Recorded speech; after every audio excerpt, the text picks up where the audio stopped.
Item J is also my item, board member responsibilities. New member training requirements. We do have new member Crawford and several members that, and also member French that's within her 6-month training requirement period. So I know that you all are aware of what's required to be completed and are working on it, or in many cases have already completed some of it. I know member French has, I think, largely completed most of the new member training requirements. So kudos to you for doing that. And member Crawford, you're pretty new here, but I just encourage you to take care of that as quickly as possible so that we stay in compliance with that. And I think that we all know it makes us better board members to be properly trained and aware of those things. The 8-hour annual training requirement for existing board members, the period for that will end in December 31st. That's also the end of the next IMR period. So board members need to have completed essays for their required 8-hour annual training. If you've attended NACOL, if you've attended the online NACOL, that'll require 6 essays, 1 for each of the 1.5-hour sessions. So please get those submitted to Director McDermott as soon as possible so that we can make sure that everyone's in compliance with that requirement on or before the end of this next IMR reporting period, which also coincides with the end of the calendar year. Email communications. This is an item that I've brought up in the past before periodically, but really just a friendly reminder to board members, please make sure that you're checking your city email relatively frequently, especially around the time of board meetings. But we don't have any way of enforcing this, and there's really no formal requirement, but it's really just a request, a friendly request to help support the efforts of the board and make sure that you're logging into email, checking emails, and keeping up with things so that your input can be had and that you're aware of everything that's going on. And the last item on here really ties in with the first item here. The board does have a member review process, and one of the points of that process that was voted on and introduced by Dr. Cass and voted on and adopted by the board was to make sure that our board members were compliant with all of the requirements set forth in our policies and procedures, as well as the ordinance and the CASA. And we have several members that are not in compliance with training requirements. There has been a lot of notice given to board members. Frequently, every meeting I bring this up, and I believe that there's plenty of email chains and other things that have gone on as well, communicating the need to complete training in a timely manner. And so this is really a last request to members to please complete your training as required. New members have 6 months from their date of appointment. We have 2 new members that have not completed all of their training within the 6-month training period. I would really suggest that needs to be completed as soon as possible so that we can remain in compliance as a board with our training requirements. I know that there have been mistakes in the past, and there have been issues with recording when trainings are occurring and all those sorts of things. But really, this is an issue that's under a microscope with the DOJ, with the monitor, the city attorney, the city council. And this is not an issue that as a board we can continue to ignore. It's a requirement that's laid out in the ordinance very clearly. If you're not able to complete your training as required, you need to communicate very clearly why you are not completing that training, what issues you're encountering with that, and when you expect to complete that training. And if you're unable to do it for personal reasons or other reasons with not having time for the position, I would just really suggest on an individual level that you consider whether your service on the board is something you can continue to do. We all come to this with different reasons for wanting to do this work and serve our community here, but it's important that we all remember that these requirements were laid out when we signed up, and it's our responsibility to make sure that we individually complete these requirements within the timelines allowed, and in those rare exceptions where that's not able to occur, communicate very clearly why those are not occurring. So that's really all I have on this, unless there's other questions or comments. Yes, Dr. There Cass. is a comment. Oh, sorry. Yes, Dr. Cass and then Member Ruff. I just wanted to mention that if you want to look at the proposed ordinance changes that the council has put on the table, it's in the language now to automatically terminate members if they do not complete their training after the prescribed time, including a grace period. There's also a change that would reduce the number of meetings missed unexcused from 3 to 2 before members are automatically removed from the board. So the council is serious about this. Whether those changes occur or not doesn't matter. It just indicates that they're concerned about this problem, and I think that's just more reason for us to pay attention. Member Ruff. Yes, I like to beg to differ with your statement that we were all given notice at the beginning of the training. I'm sure I'm more than confident that maybe perhaps the last 2 additions to the board have been given more information, but I have, when it comes down to me personally, I was not aware of the testing. When I met with the director, he gave me an immediate testing and told me that I would be notified when the other testing was due. I did not receive my laptop for at least 2 months. For whatever reason, I didn't even know I was supposed to get one. This was not lined out for me. I'm not giving an excuse because I'm a very responsible person, but I will not also allow anyone to think that I am just skipping training because that's what I like to do. So I'm stating, and I will put it in writing. And if I have to answer, or if I'm terminated from the board, so then it will be so. But I want it known that I was not onboarded onto this board in a timely manner, in a manner of giving me what I was supposed to do. The subcommittees, the commitment, this was not outlined in the beginning in a manner that I would expect so that I could then make my decision if I wanted to be a part of this board. I think that I'm only speaking for myself. I'm not speaking for any other member, but I will put this in writing. I will do my training as much as I can. But again, even if I'm terminated, please, for any other members that are placed on this board, as a board, you have to be more responsible. If you're going to reprimand the board members, make sure you have given them the tools that are needed to be onboarded. If it wasn't for Member Galloway, I'm telling you, I would still be lost. But she took out time, and we went to Starbucks, and she sat down with me and explained items to me that really should be in writing. It should be some way that these things should be explained to me. I wasn't told how to download files, or not even download files, but how to look at files. I was just expected to go into Outlook and figure it all out. So I want it known to the public and anyone else that if you're going to onboard new members, before you reprimand, make sure that you have done what you need to do to onboard a member correctly. I was not onboarded correctly. Thank you. Yes, Vice Chair Galloway and then Member French. All right. I just want to, Elizabeth, I see you chiming in here, and I do want to just kind of from my perspective as well, relay that problems that occurred in the past, I think are on the road to being corrected. And that is not only the work of this board, it's also the work of Chris Sylvan at City Council. But when I was not onboarded onto this board, Nobody said the same thing to me. I didn't know about the ordinance. I didn't come into this knowing about the ordinance.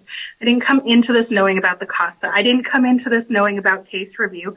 I was lost for months and months before this. And that was when the conversation about developing an onboarding process began.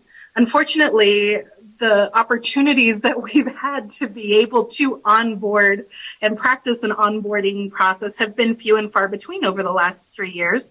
And I think that we've tried every time that we've received a new board member. I think that what was provided to Chair Olivas and to member Armijo Pruitt was substantially more than what I received when I started. And I think that what members Ralph and members Johnson received was substantially improved upon what members Armijo, Pruitt, and Chair Olivas received. And I think Jesse is coming into this like with a whole new lease on life for this thing. So I think there needs to be a little bit of grace as to what outsiders expect was done, was not. I think that the attempts to improve the process are working. And I would hope that those factors would be considered by City Council, by the DOJ, and by the monitoring team. We're kind of in the process of building this airplane as we fly because there was no structure. There is no structure in place. I agree. Now that we're all on here, we need to step up. We need to do that. That is what we are actively doing. That is what we are doing. But it doesn't happen overnight. This is a complete and total paradigm shift, and we are making the efforts to do that. So I would hope that the powers that be and the parties that are interested would help us in this process and not criticize it only. Member French, Member Crawford, and then Member Ralph. I just want to say that I don't remember really being told that I had to take all of this, what this was required when I met, when my first meeting. I don't remember that either, but I remember getting the email from Chair Olivas saying, you have not completed these classes and they're on the share drive, et cetera, et cetera. So, I jumped on board. I had read the ordinance and maybe I had an unfair advantage because I had worked for APD, so I was familiar with the CASA when it first was done and that sort of thing. But I will agree that people from the outside don't have that advantage. But I will say this, that once he sent me that email and I did want to be in compliance, I spent that weekend reading and going over everything that I could that was on that share drive. So that's how I caught up with mine. And I had asked about the Citizen Police Academy. And so you've already taken that, Member Ralph. So that's what I'm taking now. I'm setting up my ride-alongs because I don't want to get behind on that. So I'm just saying, I think, in fact, I know Member Ralph is right. We aren't told this when we first start. What is required, what our timelines are. We're told about the share drive. And I guess that's where we're supposed to go on there and read all this and do all this for ourselves. Unfortunately, I didn't do that either. So I spent a weekend reading, writing, making notes of everything that was on that share drive. So that's how I caught up with mine so quickly. Member Crawford. Yeah, I just wanted to first voice my appreciation for Chris Sullivan, which to address Ms. Martinez's question, he's with city government. I forget his title. He's with the neighborhood liaison office or something like that. But he basically required that I read the ordinance and the relevant sections of the CASA before I, went any further in the consideration process. So hopefully if we keep that up going forward, that'll be really helpful.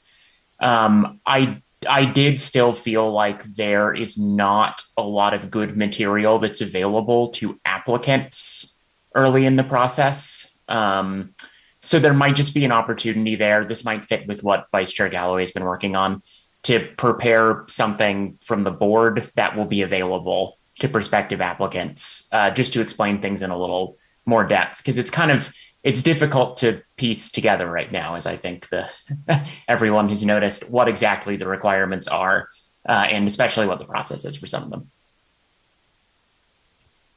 Member Ralph?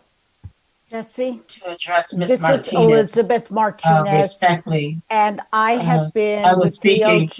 Miss Martinez, if we could let Member Ralph speak, and then I'll have you speak. Thank you. Ms. Martinez, to be respectful to you, to where you said that we need to step up. I believe I said that in my statement, that I was going to work at stepping up. And I want you to understand I'm a very responsible adult, and that I am a professional in my position. I do work a full-time job, and I'm also a pastor of a church.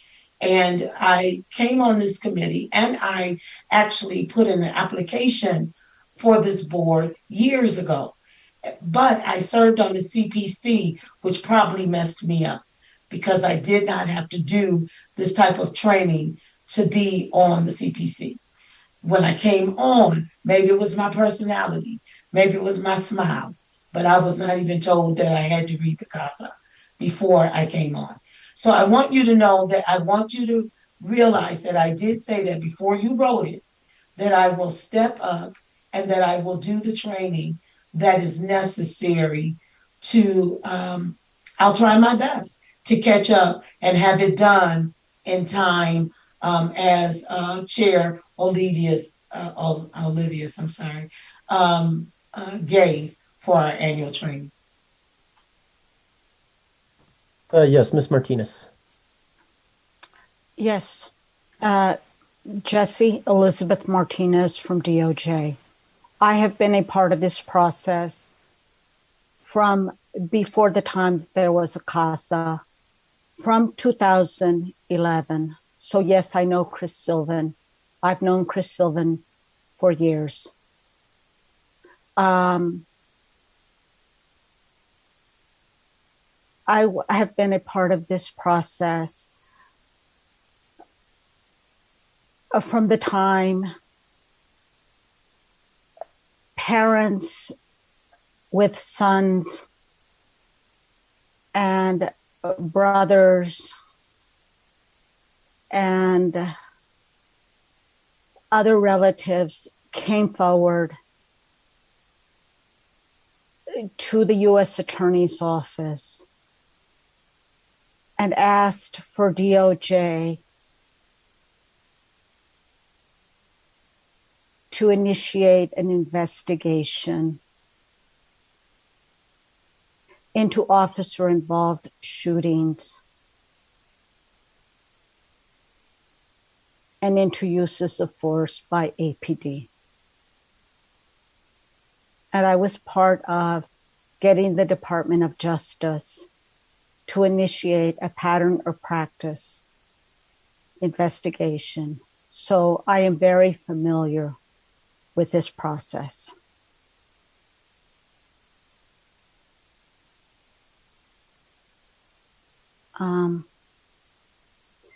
I know people like Eric Olivas because he was part of the very beginning of this process with the Community Policing Council.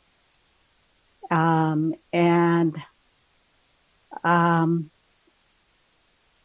know Bill Cass because he was part of the advocates who called on DOJ to begin this process.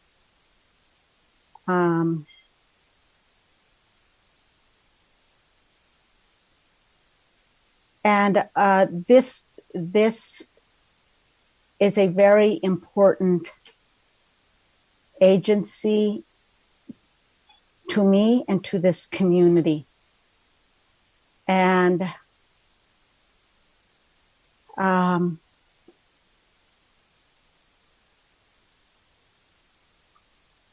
the reason I inquired about Chris, where is Chris Sylvan, is because I would like to know that people like Chris Sylvan sit in on these whole meetings, because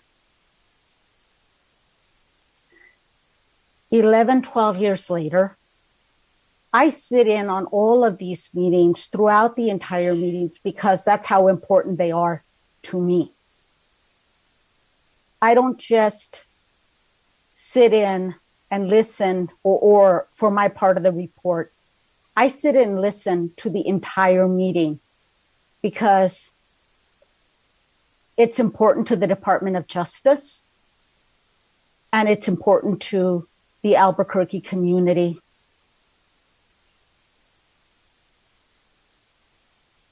And because it's important to the CPOA and it's important to the staff of this agency.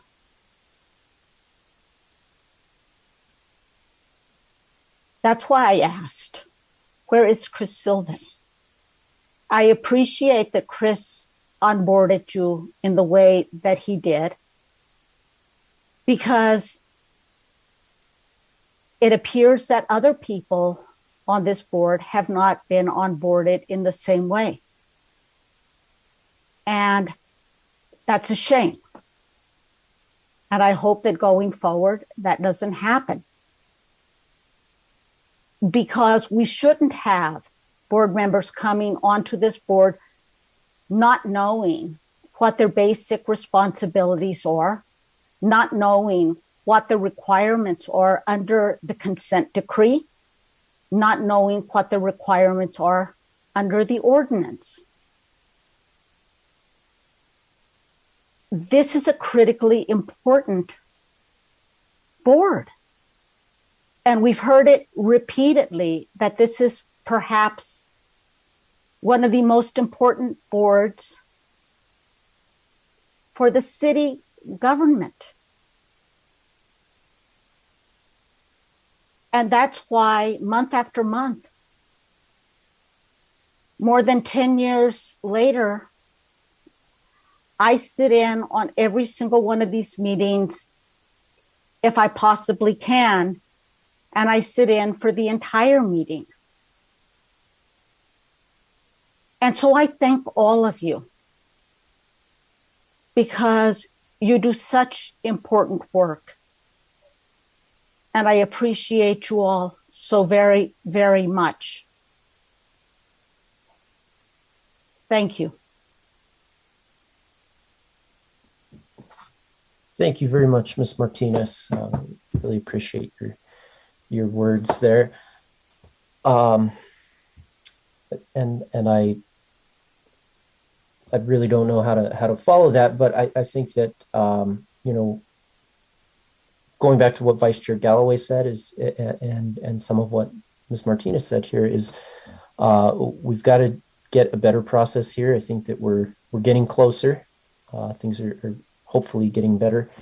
And I think that can somewhat be evidenced by Mr. Crawford's onboarding.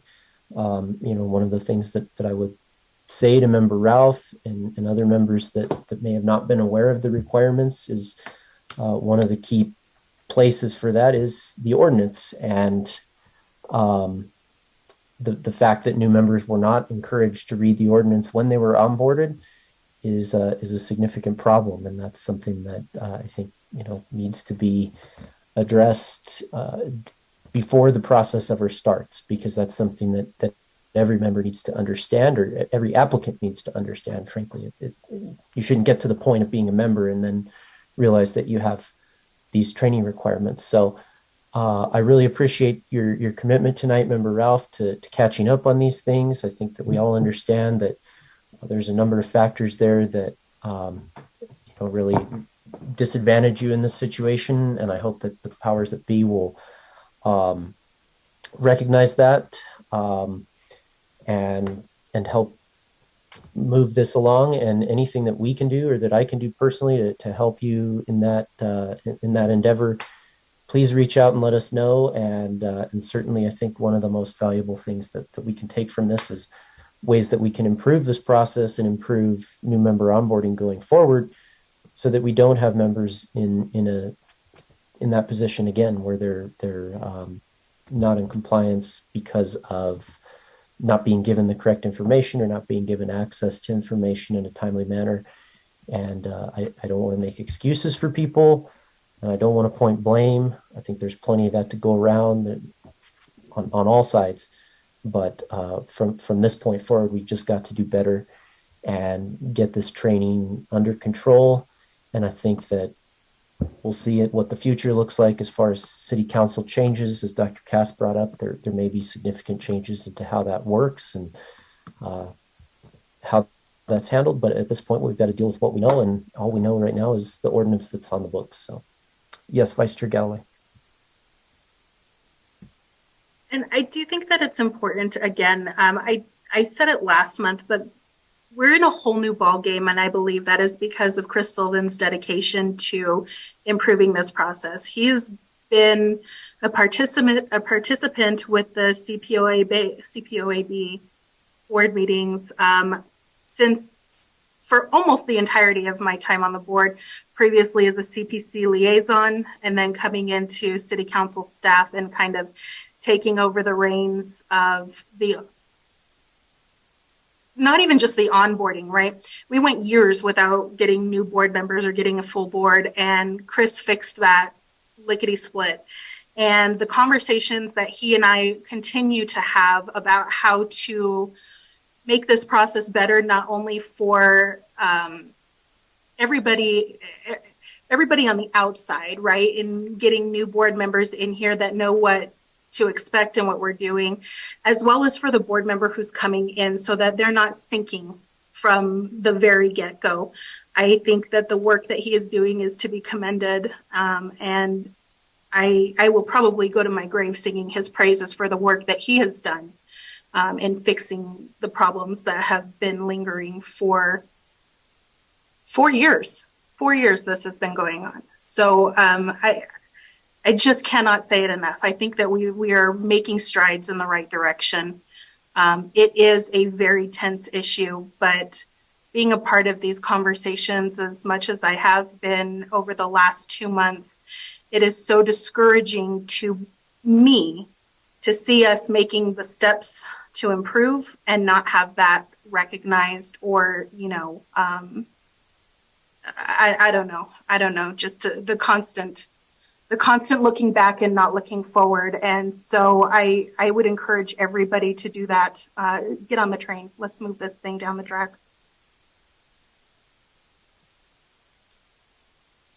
Thank you, Vice Chair Galloway. I'd like to wrap up this item if there's nothing further here. I think that we all have a good idea of what needs to happen. I think everybody's on the same page, and for members that need to get into training and get in compliance, please reach out. Let's make this a team effort, and I think we're all happy to help wherever we can. And for those of us that have been on the board for a while, I think we've got to continue to work at this, and it takes a village kind of thing. We need to be working with new members to make sure that they're getting the support they need to get where they need to be. So, and to members that are getting things done, kudos to you, and let's just keep this going and turn the page on this. So that's all I have to say. And I want to thank Ms. Martinez for her commitment to the process and her statement. Clearly she's very involved in this process beyond what almost anyone else is. And I think we all appreciate, and I certainly notice that pretty much every one of these meetings, she's the last one here along with all of us. And that says something about the commitment to the process, and I for one appreciate that. So